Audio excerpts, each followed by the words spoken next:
ഇപ്പോൾ കല്യാണം കഴിഞ്ഞ് പെണ്ണുങ്ങളൊന്നും വെളിയിൽ പറയത്തില്ല, ഇതൊക്കെ എനിക്ക് അറിഞ്ഞുകൂടെ. ഇതിനെയൊക്കെ മറ്റേ ചൈൽഡ് സിൻഡ്രോം എന്ന് പറയും. അതായത് പെണ്ണങ്ങ് ചാടി കയറി ദിവ്യ പ്രണയം മറ്റേ മോസൗന്ദര്യം എന്നൊക്കെ പറഞ്ഞാൽ പെറ്റങ്ങ് പെരുകും. കൊച്ചുണ്ടാകുമ്പോഴാണ് ബയോളജി പെണ്ണിൻ്റെ തലക്കാട്ടിട്ട് കുത്തി കൊടുക്കും, സബ് കോൺഷ്യസ്. എടി നിൻ്റെ അടുത്ത് ഞാൻ ഏറ്റവും ഹൈ ക്വാളിറ്റി കൊച്ചിനെ ഉണ്ടാക്കാൻ പറഞ്ഞിട്ട് നീ എന്താണ് ഈ ഉണ്ടാക്കി വെച്ചിരിക്കുന്നതെന്ന് ചോദിക്കും. പിടികിട്ടിയ പെണ്ണുങ്ങൾക്ക് മൊത്തം കുറ്റബോധമാണ്. ഈ ഉണ്ടാക്കി കഴിഞ്ഞാൽ മനസ്സിലാവുള്ളൂ. നീ പറഞ്ഞ പോലെ ബോഡിയുള്ള പുരുഷനുമായിട്ട് ഇണചേരാതെ വല്ലവനുമായിട്ട് ഇണചേർന്നാൽ ഉണ്ടാകുന്ന ഒരു മരപ്പാട് കുട്ടിയായിരിക്കും. പിന്നെ ബോഡിയുള്ളവനുമായിട്ട് ഇണചേർന്നാൽ നല്ല വിത്തുകാള പെൺപശുവായിട്ട് ഇണചേരുമ്പോൾ ഹൈ ക്വാളിറ്റി കുട്ടി ഉണ്ടാവും. ഒരു പെണ്ണ് കല്യാണം കഴിയുമ്പം ശ്രദ്ധിക്കൂല, അവൾക്ക് കുട്ടിയുണ്ടായി, കുട്ടി ഒന്നിനും പറ്റാത്തവരാണെങ്കിൽ ബയോളജിക്കായിട്ട് പെണ്ണ് ചിന്തിക്കും. ആ ബയോളജിക്കായിട്ട് കുട്ടി ചിന്തിക്കുമ്പോൾ ഓള് വിചാരിക്കാനും ഞാൻ എന്തിനാണ് ഈ വീക്കായ കുട്ടിനെ ജനിപ്പിച്ചത്. എൻ്റെ ജെനറ്റിക്സ് ഹൈ ക്വാളിറ്റി എന്നാണ്. അപ്പോൾ എൻ്റെ ബീജം സ്വീകരിക്കാതെ പോകുന്ന പെണ്ണുങ്ങൾ മരപ്പാടുകളായിരിക്കും. കാരണം എന്നെ അപമാനിക്കുകയും എൻ്റെ ബീജം വേണ്ടാന്ന് വെക്കുന്ന പെണ്ണുങ്ങൾ മൊത്തം അതിൻ്റെ ഏറ്റവും നല്ല ഹൈ ക്വാളിറ്റി കുട്ടിയെ കിട്ടാനുള്ള ചാൻസ് ആണ് വേണ്ടാന്ന് ചോദിക്കുന്നത്. അത് പിന്നീട് റിഗ്രറ്റ് ചെയ്തോളും ജീവിതത്തിൽ. ഭയങ്കര ദിവ്യപ്രണയവും മോസൗന്ദര്യം എന്നൊക്കെ പറഞ്ഞ് പെറ്റു വരും. കുറച്ച് കഴിയുമ്പോഴാണ് അറിയുന്നത്, കൊച്ചിനെ നോക്കുമ്പോഴാണ് അറിയുന്നത് എന്തോ മിസ്റ്റേക്ക് പറ്റിയല്ലോ. നല്ല ഈ മറ്റവനുമായിട്ടൊക്കെ ഇണചേർന്നെങ്കിൽ കുറച്ചുകൂടെ കഴിഞ്ഞാൽ മനസ്സിലാവും. എടാ ഏറ്റവും ബുദ്ധി ആരോഗ്യവും മഹത്കരമായിട്ടുള്ള സ്വഭാവമുള്ള കൊച്ചിനെ വേണ്ടാന്ന് വെക്കുന്ന ഒരു പെണ്ണുണ്ടെങ്കിൽ ആ പെണ്ണിന് തലയ്ക്ക് വട്ടാണ്. എന്താ എത്രയ്ക്ക് കാണാൻ പറ്റുള്ളൂ. ഒരു പെണ്ണിൻ്റെ ജീവിതത്തിൻ്റെ ലക്ഷ്യം ഏറ്റവും ഹൈ ക്വാളിറ്റി കുട്ടി. അപ്പോൾ കുറച്ച് പ്രായമാകുമ്പോഴാണ് പെണ്ണുങ്ങൾക്ക് അറിയുന്നത് എന്തോ അബദ്ധം പറ്റിയല്ലോ, ഹൈ ക്വാളിറ്റി ഇതിനേക്കാളും നല്ല മികച്ചൊരു കുട്ടിയെ കിട്ടിയിരുന്നെങ്കിൽ കൊള്ളായിരുന്നു. കുട്ടി ഉണ്ടാകുമ്പോഴാണ് അറിയുന്നത് കേട്ടോ. ഇവിടെ ഭയങ്കര സംഭവം നമ്മൾ പെറ്റുവരും. കുട്ടി ഉണ്ടാകുമ്പോൾ വിചാരിച്ച അത്ര വലിയ ബുദ്ധിയില്ല, കുട്ടി അത്ര പോരാ. അപ്പോഴാണ് നമ്മൾ ചിന്തിക്കുന്നത് കുറച്ചുകൂടെ നല്ലൊരു കുട്ടിയെ കിട്ടിയിരുന്നെങ്കിൽ കൊള്ളായിരുന്നത്. അപ്പോഴാണ് അറിയുന്നത്. ഏത് പഠിപ്പിന് ഉദ്ദേശമാണ് നീ പറഞ്ഞിട്ട് പലവരും നിന്നോടൊന്ന് പറഞ്ഞു ഒരു തെളിവ് കാണിച്ചുണ്ട, ഒരൊറ്റ തെളിവ് വെല്ലുവിളിക്കാൻ തന്നെ. ആണാണെന്നുണ്ടെങ്കിൽ ഒരു പെണ്ണ് കല്യാണം കഴിഞ്ഞിട്ട് അവൾക്കുണ്ടായ കുട്ടി ആരോഗ്യമില്ലാത്തത് കൊണ്ട് നിന്നോട് വന്ന് പറഞ്ഞ് കംപ്ലൈൻറ്റ് വീഡിയോ ഉണ്ട്, ആ വീഡിയോ ഞാൻ ഇടുന്നുണ്ട്. ഏതെങ്കിലും ഒരു പെണ്ണ് ഒരു ലേഡീസ് നിൻ്റെ അടുത്ത് വന്നിട്ട് എനിക്ക് ജനിച്ച കുട്ടി ഒന്നിനും പറ്റാത്ത കുട്ടിയാണെന്ന് പറഞ്ഞൊരു ഒരു ന്യൂസ് നീ കാണിച്ചോണ്ട. പൊതുസമൂഹത്തിൽ നിന്റെ വീടിനേക്ക് മനസ്സിലാക്കാലോ. നിന്റെ കൾച്ചറല്ല അസറപ്പ് കേരളത്തിലായാലും ഇന്ത്യയിലായാലും ഒരു കുടുംബമായി ജീവിക്കുന്ന പെണ്ണിന്റെ ലൈഫ്. ഓളത് ആഗ്രഹിക്കുന്നില്ല. ഓൾ ആഗ്രഹിക്കുന്നത് ഓളം ആണിന്റെ അല്ലെങ്കിൽ ഓളെ ഭർത്താവിന്റെ കൂടെ ജീവിച്ച് മരണം വരെ ആഗ്രഹിക്കുന്ന സമൂഹമാണ് ഇന്ത്യയിലും കേരളത്തിലുള്ളത്. അനക്ക് പിടികിട്ടിയ അസറപ്പേ നീ ഒരു വീഡിയോയിൽ പറയുന്നുണ്ട്, റിയാക്ഷൻ വീഡിയോയിൽ നീ പറയുന്നുണ്ട് എനിക്ക് കേരളത്തിലൊന്നും പെണ്ണ് വേണ്ട, ഞാനത് നടക്കുന്നുമില്ല. 140 കോടി ചവറ് കണക്ക് പെറ്റുകൂട്ടിയിട്ട് നീ ഇന്ത്യനെ മൊത്തം അധിക്ഷേപിച്ച ആളാണ്. ഇന്ത്യക്കാരൊന്നിനും പറ്റാത്തവരാണെന്ന് ലേഡീസ് എന്ന് പറഞ്ഞ ആളാണ് നീ. അങ്ങനത്തെ നീ പറയാണ് അതേ വീഡിയോയിൽ പിന്നെ വന്നെങ്ങാണ്ട് കേരളത്തിൽ എനിക്ക് പെണ്ണ് വേണ്ട, കേരളത്തിൽ നിന്നും ഉള്ള പെണ്ണുങ്ങൾ എനിക്ക് പറ്റിയതല്ല, ഞാൻ ഹൈ ക്വാളിറ്റി സൂപ്പർമാൻ ആണ്, ഹൈ ക്വാളിറ്റി മറ്റേ ഹൽക്കാണെന്നൊക്കെ പറഞ്ഞ് നിനക്ക് അടുത്ത വീഡിയോയിൽ നീ പറയാണ് എൻ്റെ കൂടുതൽ ക്ലയൻസും ഞാൻ കൂടുതൽ ഇഷ്ടപ്പെടുന്നതും ഞാൻ കല്യാണം കഴിക്കാൻ ആഗ്രഹിക്കുന്നതും നോർത്ത് ഇന്ത്യ എന്ന് പറയുന്നുണ്ട്. എനിക്ക് പെണ്ണ് സെറ്റാവുന്ന ആര് പറഞ്ഞടാ? ഇവിടെ കേരളത്തിലില്ല. ശരി, എനിക്ക് നോർത്ത് ഇന്ത്യയിലേക്ക് ഇഷ്ടം പോലെ ഉണ്ടോ. ഞാൻ ഇപ്പോൾ അവരുമായിട്ട് ചാറ്റ് ചെയ്യുകയാണ്, എനിക്ക് ബന്ധമൊക്കെ ഉണ്ട്. അത് ശരിയാണോ? എനിക്ക് ഈ ആര്യൻ എന്തോ അത് എൻ്റെ ജെനറ്റിക്സ് അങ്ങനെ ആയതുകൊണ്ടായിരിക്കും. എനിക്ക് ഈ ആര്യൻസുമായിട്ട് ആര്യൻ ഗേൾസൊക്കെ എൻ്റെ കൂടുതൽ ആര്യൻ മിക്സ് കൂടിയ പെണ്ണുങ്ങളെ എൻ്റെ അടുത്തൊക്കെ ഇഷ്ടപ്പെടുകയും അതായത് അവരാണ് ബോഡി ഇഷ്ടപ്പെടുന്നത്. ആര്യൻ ജെനറ്റിക്സ് അതായത് നോർത്ത് ഇന്ത്യയിലേക്ക് ഇഷ്ടം പോലെ Aryan mix, Indo Aryan mix ഉള്ളവരുണ്ട്, ഇറാനിയൻ മിക്സ് ഒക്കെ ഉള്ള. എന്താടാ പൊട്ട, നോർത്ത് ഇന്ത്യ ഇന്ത്യയിലല്ലേ? നോർത്ത് ഇന്ത്യ ഇന്ത്യയിലല്ലേ? യു കെയിലാണോ? അതല്ല നീ പറയുന്ന യൂറോപ്യൻ കൾച്ചറിലാണോ ഈ നോർത്ത് ഇന്ത്യ കിടക്കുന്നത്? സത്യം പറഞ്ഞാൽ നിന്റെ ജീവിതത്തിൽ നിനക്ക് പെണ്ണ് കിട്ടൂല എന്ന് നിനക്കറിയാം. കാരണം അത്രത്തോളം ആക്ഷേപങ്ങൾ നീ പറഞ്ഞിട്ടുണ്ട് ഈ കേരളത്തിൽ യൂട്യൂബിൽ ഇരുന്നുകൊണ്ട്. അതുകൊണ്ടാണ് നിനക്കൊരു പെണ്ണ് കിട്ടാത്തത്. സത്യാവസ്ഥ അതാണ്. മനസ്സിലായില്ല? അല്ല വെറുതെ വന്നുകൾ എന്താക്കണ്ട, ഈ വെറുതെ വീമ്പിളക്കണ്ട. മനസ്സിലായോ പോട്ടാ? എടാ ഫ്രോഡേ, പക്ക ഫ്രോഡേ, നീ വീഡിയോയിൽ പറയുന്നുണ്ട് ഡ്രഗ്സ് കുത്തുന്നവർക്കും സ്റ്റിറോയിഡ് കുത്തുന്നവർക്കൊന്നും ജനറ്റിക്സ് ആയിട്ടുള്ള കുട്ടികളുണ്ടാവില്ല, ഹൈപ്പറുള്ള കുട്ടികളുണ്ടാവില്ല എന്ന്. മരക്കൈതേ, നിനക്കൊരിക്കലും മികച്ച ആരോഗ്യമുള്ള ഒരു കൊച്ചിനെ ഉണ്ടാക്കാൻ പറ്റില്ല. എനിക്കുണ്ട് 3 കുട്ടികൾ. എനിക്ക് എൻ്റെ ദൈവം 3 കുട്ടികൾ തന്നിട്ടുണ്ട്. ഒരു അസുഖവും ഒരു പ്രയാസവും ഒരു പ്രശ്നങ്ങളും ഇന്നേക്കിന്ന് വരെ ഒരു പ്രശ്നം ഉണ്ടായിട്ടില്ല. മനസ്സിലായടാ? എല്ലാവർക്കും കുട്ടികളുണ്ടാ. ഈ കോമ്പറ്റീഷൻ ലെവലിൽ വർക്ക് ചെയ്യുന്ന ആളുകൾക്ക് എല്ലാവർക്കും കുട്ടികളുണ്ട്. ജനറ്റിക്സ് ആയിട്ട് മഹത്തായി നടക്കുന്ന നിനക്ക് മാത്രമേ ലോകത്ത് കുട്ടിയില്ലാത്തുള്ളൂ. എനിക്കറിയോ? എന്നിട്ട് വലിയ ബീമ്പളിക്ക് പറയാണ്, ആ സർ ചിരിയാണല്ലോ നിന്റെ കഥ അറിയും നോക്കുമ്പോൾ ചിരിയാണ് വരുന്നത്. മനസ്സിലായി? ചിരിയുള്ളത് ഒരു പുച്ഛം. നിനക്ക് എല്ലാവരോടും പുച്ഛം, ലോകത്തുള്ള എല്ലാവരോടും നിനക്ക് പുച്ഛം. 3 കുട്ടികളും ദൈവം എനിക്ക് എന്തെങ്കിലാ, 3 കുട്ടികൾ അൽഹംദുലില്ലാ സന്തോഷമായിട്ട് പോകുന്നുണ്ട്. മനസ്സിലായോ? ആ മക്കളെ ഞാൻ കാണിക്കുന്നുണ്ടടാ, ആ മക്കളെ വീഡിയോ ഞാൻ കാണിക്കുന്നുണ്ട്. മനസ്സിലായോ? ഡയലോഗ് അടിച്ച് മാത്രം പറയടാ. സിനിമയിൽ സുരേഷ് ഗോപിയും മറ്റുള്ള നടന്മാരൊക്കെ ഡയലോഗ് അടിച്ച് എടുക്കണം മാതിരി ഡയലോഗ് അടിച്ച് നടന്ന കാര്യമില്ല. എനിക്ക് അത് ഉണ്ടാവുന്ന ജീവിതത്തിൽ ഡയലോഗ് മാത്രം ഉണ്ടാവുള്ളൂ, വേറൊരു കുന്തുണ്ടാവില്ല. നീ മാത്രം ഹൈ ക്വാളിറ്റി ഉള്ള ആള്, ജനറ്റിക്സ് പറയുന്ന ആള്. ബാക്കിയുള്ളൊക്കെ നീയാണ് beta, number 1 pure original beta നീയാണ്. മനസ്സിലായോ? ഈ മേഖലയിൽ വർക്കുന്ന എല്ലാവർക്കും കുട്ടികളെ ദൈവം കൊടുത്തിട്ടുണ്ട്. എന്നാ ഞാൻ മാത്രം മഹാനെന്ന് പറഞ്ഞെടുക്കുന്ന നിനക്ക് മാത്രം ആ ഭാഗ്യം ദൈവം തന്നിട്ടില്ല. ലോകത്ത് നീ മാത്രമുള്ളൂ. ഒന്നിനും ഞാൻ പറയുന്നില്ല, പറഞ്ഞു പോയണ്ടല്ലോ,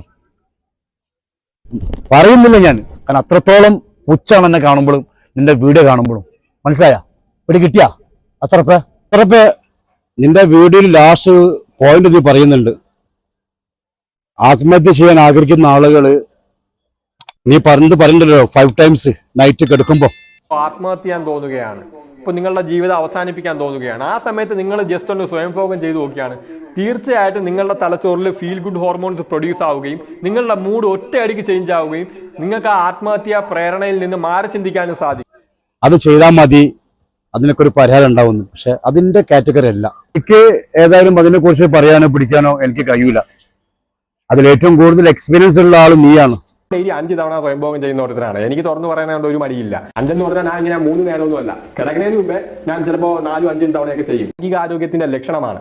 മണ്ടന്മാര് പറയും ഞാൻ അഡിക്റ്റ് ആണെന്ന്. അതില് സർട്ടിഫിക്കറ്റ് ആയ ആൾ നീയാണ്, എഡ്യൂക്കേറ്റഡ് ഉള്ള ആൾ നീയാണ്. കാരണം എന്റെ കാറ്റഗറി അല്ല അത്. നീ അതിന് മഹാനാണെന്ന് പണ്ട് നീ തെളിയിച്ചിട്ടുണ്ട്. നിന്റെ പല വീഡിയോയിലും ഞാൻ തെളിയിച്ച ആളാണ്, ഈ തുറന്നു പറഞ്ഞ ആളാണ്.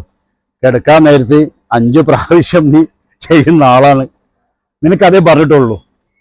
നിന്റെ ലൈഫ് അതുപോലെ അവസാനിക്കും. അതങ്ങനെ ചെയ്ത് കുട്ടികളും ഇല്ല, ഫാമിലിയും ഇല്ല, ഒന്നും ഇല്ലാതെ അങ്ങനെ എൻ്റെ ലൈഫ് ഇല്ലാതാവും. അപ്പൊ എന്താക്കണ്ട, അത് ഞാൻ സംസാരിക്കുന്നില്ല, നിങ്ങൾ തന്നെ അതിൽ സംസാരിച്ചോളൂ. നമ്പർ 1. നമ്പർ 2, ഇനി ഒരു കാര്യം പറഞ്ഞിട്ട് വീണ്ടും നിന്നെ ഓർമ്മിപ്പിക്കുകയാണ്. കല്യാണം കഴിഞ്ഞ് പെൺകുട്ടികൾക്ക് ഉണ്ടാവുന്ന കുട്ടികളൊക്കെ വീക്കായ പെൺകുട്ടികളാണ്.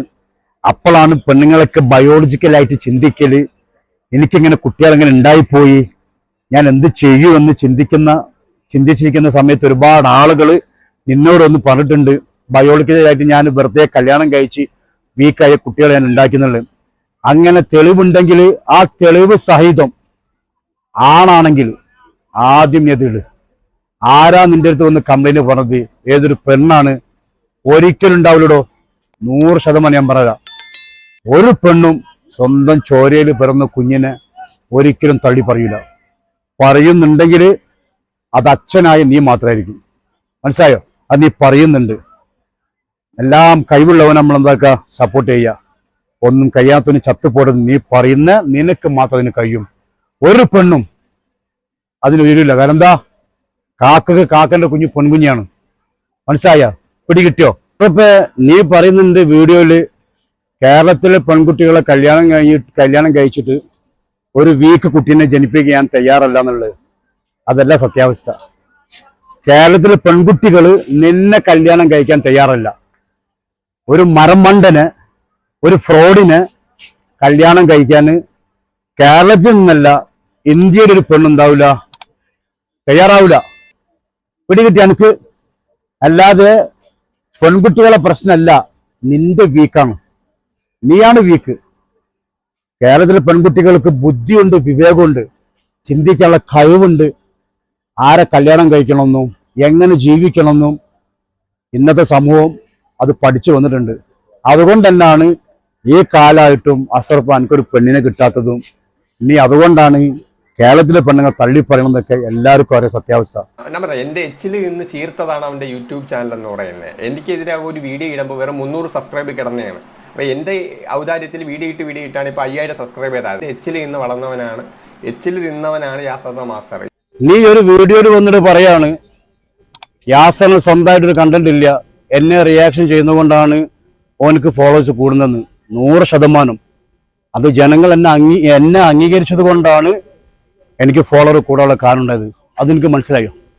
കാരണം നീ സോഷ്യൽ മീഡിയയിൽ ഒന്ന് പറയുന്ന വിഡ്ഢിത്തരങ്ങൾ, പൊള്ളരായ്ത്തരങ്ങൾ, ഫ്രോഡ് കളികൾ ജനങ്ങൾ മനസ്സിലാക്കാണ്, ജനങ്ങൾ വിശ്വസിക്കാണ്. നീ പറഞ്ഞ സത്യമാണ്, നീ പറഞ്ഞ ജനങ്ങൾക്ക് ഉപകാരപ്പെടുന്ന വീഡിയോ ആണ്, ജനങ്ങൾ മനസ്സിലാക്കിയെടുക്കുന്നു.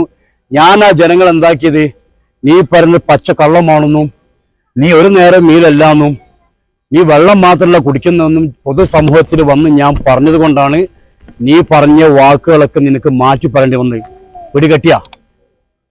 പിടികിട്ടിയ അങ്ങനെ വീണ്ടും നീ വരേണ്ടി വന്നു. ഈ യൂട്യൂബിൽ എന്ത് യാസറെ, നിങ്ങളെ പോലത്തെ ആളുകൾ 4ഉം 3ഉം മീല് കഴിക്കുന്ന ഭക്ഷണമാണ് ഞാൻ ഒരു നേരം കഴിക്കുന്നത് എന്ന് നീ പറയേണ്ടി വന്ന അവസ്ഥ എങ്ങനെയാണ്? അതെന്നാണല്ലോ ജനങ്ങൾ എന്നെ അംഗീകരിക്കാനുള്ള കാരണം. ആ ഒരൊറ്റ കാരണം കൊണ്ട് തന്നെ, അല്ല നിന്റെ എച്ചിരുന്നത് കൊണ്ടല്ല, നിന്റെ വിഡ്ഢിത്തരങ്ങളും കള്ളത്തരങ്ങളും ഫ്രോഡ് കളികളും ഞാൻ ജനങ്ങളുടെ മുമ്പിൽ അറിയിച്ചു കൊടുത്ത്. അതുകൊണ്ട് ജനങ്ങൾ എനിക്കെന്ന് അംഗീകാരമാണ്. മനസ്സിലായോ? അത് നീ ആദ്യം മനസ്സിലാക്കണം. അല്ലാതെ അരുണ്, നീ നിന്റെ വീഡിയോയിൽ പറയുന്നുണ്ട്, നിന്റെ വീഡിയോയുടെ അടിയിൽ ഒരുപാട് നിനക്ക് കമന്റ് വരുന്നുണ്ട്. അതിൽ നെഗറ്റീവ് കമന്റ് ചെയ്യുന്നവരൊക്കെ ഒന്നിനും പറ്റാത്തവര്, ലോകം അറിയാത്തവര്, ബുദ്ധിയില്ലാത്തവരെന്നൊക്കെ നീ പറയുന്നുണ്ട്. നികൃഷ്ട സ്വഭാവം, ഇടുങ്ങിയ മനസ്സുമാണ്. നിന്റെ വിവരക്കേട് കേൾക്കുമ്പോഴും നിന്റെ വിവരക്കേട് കാണുമ്പോഴാണ് ഈ ആളുകൾ പ്രതികരിക്കുന്നത്. മനസ്സിലായില്ലേ? അതിനി ഒന്ന് മനസ്സിലാക്കണം. അല്ല നീ വിചാരിക്കാണ് നീ മാത്രമുള്ള ഈ ലോകത്ത് ഒന്നിനും പോയ ആളെന്നുള്ളത്. അതല്ല, അങ്ങനെയല്ല കാര്യത്തിൽ കിടപ്പ്. നീ പറയുന്ന കാര്യങ്ങൾ 99% തെറ്റാണ്. കാരണം നീ നിന്നെ തന്നെ പുകയറ്റി പറയാ, ഭൂമിയിൽ വേറെ ആരുമില്ല, നീ മാത്രമേ ഉള്ളൂ, എല്ലാം തികഞ്ഞൊരു വ്യക്തി, ബാക്കിയുള്ളവരൊക്കെ വീക്കാന്നുള്ളത്. അങ്ങനെ എന്റെ വീഡിയോനെ താഴ്ത്തി വന്ന് പറയുന്നുണ്ട് ഒരുപാട് ആളുകൾ. നിന്റെ ഫാൻസാര് എന്താ പറയുന്നതെന്നറിയോ? തെറ്റും തരാണ് പറയണത് കുടുംബത്തിനെ കുറിച്ചിട്ട്. എന്നാൽ അവരെ നീ നിന്റെ വീഡിയോയിൽ വന്നിട്ട് നീ എൻ്റെ ഫാൻസാര് മറ്റുള്ള ആളുകളെ വീടിന്റെ അടിയിൽ പോയിട്ട് അവരെ കുടുംബക്കാരെയും മറ്റുള്ള ആളുകളൊക്കെ തെറി പറയുന്നുണ്ട്. അത് ചെയ്യാൻ പാടില്ല, അങ്ങനെ പറയാൻ പാടില്ല. അന്ന് ഏതെങ്കിലും വീഡിയോ നീ ചെയ്തിട്ടുണ്ടോ? നീ ചെയ്തിട്ടുണ്ടോ അങ്ങനത്തെ നീയാണ് പറയുന്നത്. നിന്റെ വീഡിയോ ഒക്കെ നെഗറ്റീവ് കമന്റ് ഇടുന്ന ആളുകളൊക്കെ ഒന്നിനും പറ്റാത്ത ആളുകളാണ്. എന്തിനാണ് അരുണെ? വിവരക്കേട് വളർത്തിയിട്ടല്ലേ? പിന്നെ നീ വീണ്ടും ആവർത്തിക്കുന്നുണ്ട് യാസർ കളവ് പറയാണ്, യാസർ ഒന്നും കണ്ടില്ലാത്ത കൊണ്ട് പറയാനുള്ളത്. നീ പറയുന്നുണ്ട് ഒരു വീഡിയോയില് എല്ലാം കഴിയുന്നവനക്ക് അവനെ സഹായിക്കണം, അവനക്ക് എല്ലാ പ്രോത്സാഹനം കൊടുക്കണം, ഒന്നിനും കഴിയാത്തവനെ ഓൻ ചത്തുപോയിക്കോട്ടെ, ഞാൻ വീണ്ടും നീ പറഞ്ഞ വീഡിയോ ഞാൻ ഇതിലിടുന്നുണ്ട്. അപ്പൊ നിന്റെ വീഡിയോയിൽ നീ പറയുന്നുണ്ട് നീയാണ് ഏറ്റവും മുന്തിയ ഹൈ ക്വാളിറ്റി ജനറ്റിക്സ് പവർ നീ പറയുന്നുണ്ട്. അത് ഏത് രീതി, എന്ത് രീതിയിലാണ്, ഏത് ഉദ്ദേശത്തിലാണ് ഇത് പറയണത്? എന്തിന്റെ അടിസ്ഥാനത്തിൽ, ഏത് കഴിവാണ് നിനക്കുള്ളത്? ആ കഴിവൊന്ന് തെളിക്കുക. എപ്പം നോക്കിയാലും നീ ഇരുന്നും കണ്ട് ഡബിൾ ബൈസിനെ കുറിച്ച് ഞാൻ ജനറ്റിക്സ് പവർ എന്ന് പറയുന്നുണ്ട്. ഇപ്പൊ ഞാനിപ്പോ നിന്ന് സംസാരിക്കുകയാണ്, ഇരുന്ന് സംസാരിക്കുന്നുണ്ട്, വർക്കൗട്ട് സംസാരിക്കുന്നുണ്ട്, നിന്ന് സംസാരിക്കുക. അപ്പൊ ചില ആളുകൾ വിചാരിക്കും നിനക്ക് മുകളിലൊക്കെ മാത്രമേ ഉള്ളൂ ജനറ്റിക്സ് ഉള്ളൂ, താഴത്തേക്ക് ജനറ്റിക്സ് ഇല്ല, അതുകൊണ്ടാണ് ചിലപ്പോൾ പെണ്ണ് കിട്ടാത്തത്, കല്യാണം കഴിക്കാൻ കഴിയാത്തത് ചിലപ്പോൾ ആളുകൾ തെറ്റിദ്ധരിക്കും. മനസ്സിലായ? ദുൽഖർ സൽമാനെ കുറിച്ച് വരെ എന്താ പറയുന്നുണ്ട്, കുറ്റം പറയുന്നുണ്ട്. കേരളത്തിൽ നിന്നല്ല, ഇന്ത്യയിൽ അറിയപ്പെടുന്നൊരു നടനുമാണ്, ഇന്ത്യയിൽ അറിയപ്പെടുന്നൊരു നടന്റെ മകനാണ്. അവരോട് പോലും നിനക്ക് പുച്ഛാണ്. മനസ്സിലായില്ലേ? കാരണം എന്താ, നിനക്ക് ശത്രുത ഉണ്ടാവും. കാരണം ഇന്ത്യയിൽ ഏറ്റവും കൂടുതൽ സ്ത്രീകൾ ആദരിക്കുന്ന നടനാണ് ദുൽഖർ സൽമാൻ. നിനക്ക് ഈഗോ ഉണ്ടാവും, അതുകൊണ്ടാണ് പ്രശ്നം. പിന്നെ ജനറ്റിക്സിന്റെ കാര്യം പറയുന്നുണ്ട്. നിന്റെ വീഡിയോ കാണുന്ന നിന്റെ ഫാൻസാരുണ്ടല്ലോ, ബീറ്റകള്, അവർക്ക് പെങ്ങന്മാരില്ലേ? ഏതെങ്കിലും ഒരുത്തിന് നിനക്ക് പെണ്ണ് കെട്ടിച്ചതെന്ന് പറയട്ടെ ഒരു വീഡിയോ കമന്റില്. നീ വലിയ ജനറ്റിക്സ് ആയി Arun power natural squad Arun എന്ന് പറയുന്ന എല്ലാ ബീറ്റുകളോടും പറയുന്നതാണ്, നിങ്ങൾക്ക് ആർക്കെങ്കിലും ഒരു പെങ്ങളുണ്ടെങ്കിൽ ഒന്ന് കെട്ടിച്ചു കൊടുക്കോ, ആ പവർമാൻക്ക് ഒന്ന് കെട്ടിച്ചു കൊടുക്കോ, അറിയാനാണ്. നിങ്ങൾ പറയുന്നുണ്ട് അരുണ് ബയോളജിനെ കുറിച്ച് സംസാരിക്കാണ്. നിങ്ങൾ ശ്രദ്ധിച്ചിരുന്നു കഴിഞ്ഞാൽ അരുണ് പറയുന്നൊക്കെ മനസ്സിലാവും. അങ്ങനെ പറയുന്ന ബീറ്റുകളോടാണ് പറഞ്ഞത്, ഒന്ന് കെട്ടിച്ചു കൊടുക്കോ ഒരു പെങ്ങളുണ്ടെങ്കിൽ. നിങ്ങൾക്ക് അഭിമാനമാണ്. ഇന്ത്യ അറിയുന്ന അല്ലെങ്കിൽ ലോകം അറിയുന്ന ഒരു കുട്ടി ജനിക്കും അവനക്ക്. നിങ്ങൾക്ക് അതിൽ ഏറ്റവും വലിയ സന്തോഷമാവുക, നിങ്ങൾക്ക് അറിയപ്പെടുകയും ചെയ്യുക. ബീച്ചകളോടെ പറയുന്നത് കേട്ടോ. അരുണിന്റെ വീഡിയോയിൽ ഒന്നും കണ്ട് വെറുതെ ആവശ്യത്തെ കമന്റ് അടിക്കുന്ന ഫാൻസുകാരോട് പറഞ്ഞ് ആർക്കെങ്കിലും പെങ്ങന്മാരുണ്ടെങ്കിൽ ഒന്ന് കെട്ടിച്ചു കൊടുക്കുക, നമുക്കൊന്ന് മനസ്സിലാക്കാമല്ലോ. Okay, good bye.